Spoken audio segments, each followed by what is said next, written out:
TDP అభ్యర్థుల రెండో జాబితాపై చంద్రబాబు తుది కసరత్తు చేపట్టారు. సాయంత్రంలోగా రెండో లిస్టు రిలీజ్ చేయనున్నారు. చంద్రబాబు నివాసానికి ఆశావహులు చేరుకుంటున్నారు. తొలి జాబితాలో సీటు దక్కని సీనియర్స్లో టెన్షన్ పెరుగుతోంది.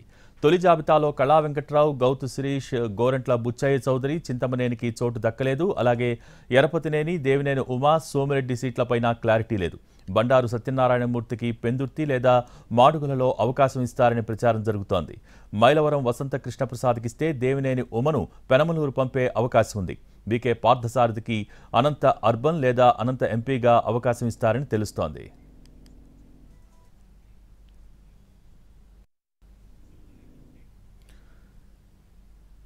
టీడీపీ అభ్యర్థుల రెండో జాబితాపై చంద్రబాబు తుది కసరత్తు చేపట్టారు. సాయంత్రంలోగా రెండో లిస్టు రిలీజ్ చేయనున్నారు. చంద్రబాబు నివాసానికి ప్రస్తుతం ఆశావహులు చేరుకుంటున్నారు. దీనికి సంబంధించి లేటెస్ట్ అప్డేట్స్ మా ప్రతినిధి పిఎంఆర్ చంద్రశేఖర్ లైవ్ ద్వారా అందించడానికి సిద్ధంగా ఉన్నారు. చంద్రశేఖర్, భోగి ఇవాళ టీడీపీ అధినేత రెండో విడత జాబితా అభ్యర్థులకు సంబంధించిన జాబితా విడుదల చేయబోతున్నారు. సో దాదాపు 20 నుంచి 25 స్థానాలకు సంబంధించిన అభ్యర్థులను ఖరారు చేస్తూ ఇవాళ రెండో విడత జాబితాను విడుదల చేసే అవకాశం ఉన్నట్లుగా మనకు అందుతున్న సమాచారం మేరకు తెలుస్తుంది. సో ఈ నేపథ్యంలో మొదటి విడత జాబితాలో సీనియర్లు ఎవరైతే సీట్లను దక్కించుకోలేకపోయారో సో వాళ్లకు సంబంధించి రెండో విడతలోనైనా సరే తమ పేర్లు ఉంటాయా లేదా అనే టెన్షన్ అయితే తెలుగుదేశం పార్టీకి సంబంధించిన సీనియర్లు, ఆశావహులుగా ఉన్న సీనియర్ నేతలు ఎవరైతే ఉన్నారో వాళ్లలో చాలా స్పష్టంగా కనిపిస్తుంది. సో ఒకసారి కనుక శ్రీకాకుళం జిల్లా నుంచి చూస్తే శ్రీకాకుళం జిల్లాలో హెచ్ఎల్ నియోజకవర్గానికి సంబంధించి కళా వెంకట్రావు టికెట్ ఆశిస్తున్నారు. అక్కడ ఆయన కలిశెట్టి అప్పలనాయుడు అనే స్థానిక నేత నుంచి పోటీ ఎదుర్కొంటున్న పరిస్థితి. నిన్న కలిశెట్టి అప్పలనాయుడు పేరు మీద కూడా ఐవీఆర్ఎస్ సర్వే చేపట్టింది టీడీపీ. సో ఈ క్రమంలో కళా వెంకట్రావు సీటు విషయంలో రెండో విడత జాబితాలోనైనా తన పేరు ఉంటుందా లేదా అని ఎదురు చూస్తున్న పరిస్థితి. మరొక వైపు గుండా లక్ష్మీదేవమ్మ శ్రీకాకుళం సిట్టింగ్ ఇన్ఛార్జిగా కొనసాగుతున్నారు ఆమె. సో ఆమె పేరు ఉంటుందా లేదా అన్న చర్చ జరుగుతున్న నేపథ్యంలోనే ఎవరు ఊహించని విధంగా శ్రీకాకుళం సెగ్మెంట్ ను బీజేపీకి కేటాయిస్తున్నట్లుగా ప్రచారం జరిగిన నేపథ్యంలో సో తన పేరు ఉంటుందా ఉండదా అన్న టెన్షన్ అయితే గుండా లక్ష్మీదేవమ్మకు ఉన్నట్టుగా కనిపిస్తుంది. మరొక వైపు చూసుకుంటా ఉంటే తెలుగుదేశం పార్టీకి సంబంధించి సీనియర్ నేత, బీసీ నేతగా ఉన్న పలాస సిట్టింగ్ ఇన్ఛార్జి గౌతు శిరీష, ఆమె పేరు ఉంటుందా లేదా అన్న చర్చ కూడా ఒకవైపు జరుగుతున్న పరిస్థితి కనిపిస్తుంది. ఇక మరోవైపు చూసుకుంటా ఉంటే ఈ విశాఖపట్నం విషయానికి వచ్చేసరికి ఉమ్మడి విశాఖపట్నం గంటా శ్రీనివాసరావు పేరు ప్రధానంగా ఎదురు చూస్తున్న పరిస్థితి.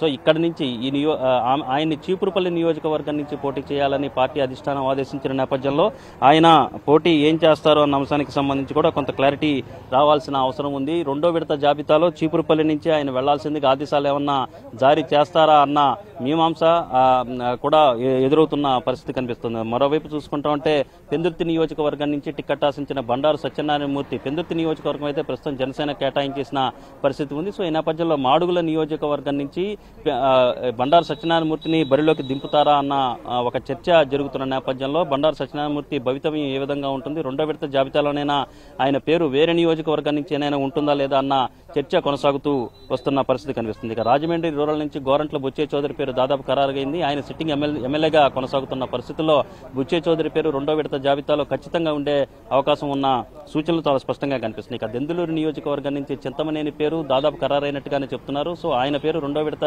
జాబితాలో ఉంటుందా ఉండదా అన్న అంశానికి సంబంధించి కూడా కొంత చర్చ జరుగుతున్నట్లుగా మనకు అందుతున్న సమాచారం మేరకు తెలుస్తుంది. ఇక మైలవరం నియోజకవర్గం నుంచి మైలవరం లేదా పెనమలూరు ఈ రెండు నియోజకవర్గాల నుంచి ప్రధానంగా దేవినేని ఉమా టికెట్ మైలవరం నియోజకవర్గం నుంచి ఆశిస్తున్నారు. పెనమలూరు నియోజకవర్గంలో మైలవరంలో అక్కడ వసంత కృష్ణప్రసాద్ వస్తుండటంతో పెనమలూరు నియోజకవర్గం నుంచి దేవినేని ఉమా పేరును పరిశీలిస్తున్నట్లుగా కూడా ప్రచారం జరుగుతున్న పరిస్థితి కనిపిస్తోంది. ఇక గురజాల నియోజకవర్గం నుంచి ఎరపతినేని శ్రీనివాస్ పేరు నిన్న కూడా ఐవీఆర్ఎస్ సర్వే గురజాల నియోజకవర్గంలో చేపట్టిన క్రమంలో రెండో విడత జాబితాలో సీనియర్ నేతగా ఉన్న ఎరపతినేని పేరు ఉంటుందా ఉండదా చూడాల్సిన పరిస్థితి ఉంది. అలాగే సర్వేపల్లి నియోజకవర్గం నుంచి సోమిరెడ్డి టికెట్ ఆశిస్తున్నారు. ఎమ్మిగ్నూరు నుంచి జయనాగేశ్వరరెడ్డి అక్కడ రెడ్డి సామాజిక వర్గం కాకుండా బీసీ సామాజిక వర్గానికి సంబంధించిన మాచాని సోమనాథ్ కు టికెట్ కేటాయిస్తారన్న ప్రచారం జోరుగా జరుగుతున్న నేపథ్యంలో తనకు టికెట్ ఉంటుందా లేదా, రెండో విడతలో తన భవితవ్యం ఏమిటి అన్న అంశానికి సంబంధించి కూడా జయనాగేశ్వరరెడ్డి కొంత టెన్షన్ పడుతున్న పరిస్థితి ఉన్నట్టుగా తెలుస్తుంది. అలాగే పుట్టపర్తి నియోజకవర్గం నుంచి పల్లె రఘునాథ్ రెడ్డి టికెట్ ఆశిస్తున్నారు. ఆయనకి తొలి విడతలో క్లారిటీ రాలేదు. రెండో విడతలో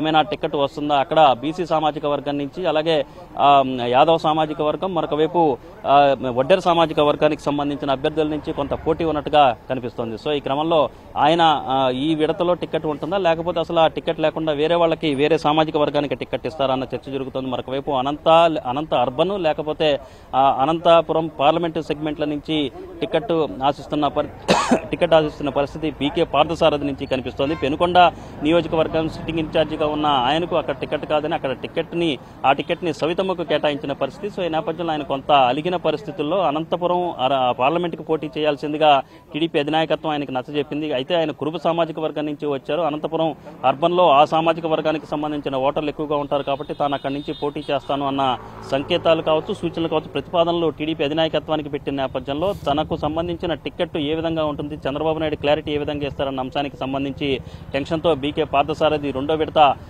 అభ్యర్థులకు సంబంధించిన జాబితా కోసం ఎదురు చూస్తున్న పరిస్థితి కనిపిస్తుంది. సో ఈ విధంగా సీనియర్లకు సంబంధించిన నియోజకవర్గాలు అక్కడ వాళ్ళ పరిస్థితి ఈ విధంగా ఉంది. మొత్తంగా మనకు అందుతున్న సమాచారం మేరకు సుమారు 25 సెగ్మెంట్లకు వరకు ఈ జాబితా రెండో విడత జాబితా ఉండే అవకాశం కనిపిస్తుంది. మరొక వైపు రెండో విడత జాబితా సాయంత్రం రాబోతున్న నేపథ్యంలో చంద్రబాబు నివాసానికి సీనియర్లు కూడా వస్తున్నారు. నెల్లూరు జిల్లా కొవ్వూరు నియోజకవర్గం నుంచి పోటీ టికెట్ ఆశిస్తున్న పోలంరెడ్డి శ్రీనివాసులు రెడ్డి కొద్దిసేపటి క్రితం చంద్రబాబు నివాసానికి చేరుకున్నారు. భోగి.